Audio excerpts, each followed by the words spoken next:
ప్రధాని మోదీ పాకిస్తాన్లో అడుగు పెట్టనున్నారా అంటే ఆహ్వానం అయితే అందింది, కానీ వెళ్తారా లేదా అన్నది మాత్రం ఇంకా క్లారిటీ లేదు. అక్టోబర్ నెలలో 15-16వ తేదీల్లో Shanghai cooperation organisation SCO summit Pakistan ఇస్లామాబాద్లో నిర్వహిస్తుంది.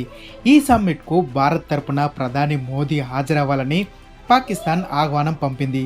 ఈ ఆర్గనైజేషన్ ఆసియా ఖండంలోని వివిధ దేశాల మధ్య సహకారం అభివృద్ధి కోసం ఏర్పాటైంది.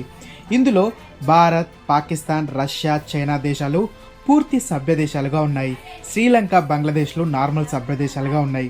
అయితే మోదీ పాకిస్తాన్ ఆహ్వానాన్ని మన్నించి ఆ దేశ గడ్డపై అడుగు పెడతారా లేదా అన్న ఉత్కంఠ ఇప్పుడు ప్రపంచవ్యాప్తంగా మొదలైంది. ప్రభుత్వ వర్గాలు మాత్రం ఈ కార్యక్రమానికి వర్చువల్గా కూడా హాజరయ్యే అవకాశం ఉంది. కాబట్టి ఆ ఛాన్స్ను ప్రధాని మోదీ తీసుకోవచ్చని అంటున్నారు. లేదా ఇండియా తరపున విదేశాంగ శాఖ మంత్రి లేదా రక్షణ శాఖ మంత్రులను ఆ సమావేశానికి నేరుగా హాజరయ్యేలా కూడా చేయవచ్చని తెలుస్తుంది.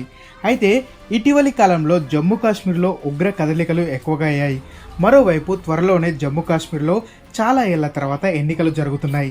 ఈ సంక్లిష్ట సమయంలో పాకిస్తాన్లో ప్రధాని మోదీ పర్యటించడం రిస్క్తో కూడుకున్నది అన్నట్లుగా రాజకీయ విశ్లేషకులు అంచనా వేస్తున్నారు.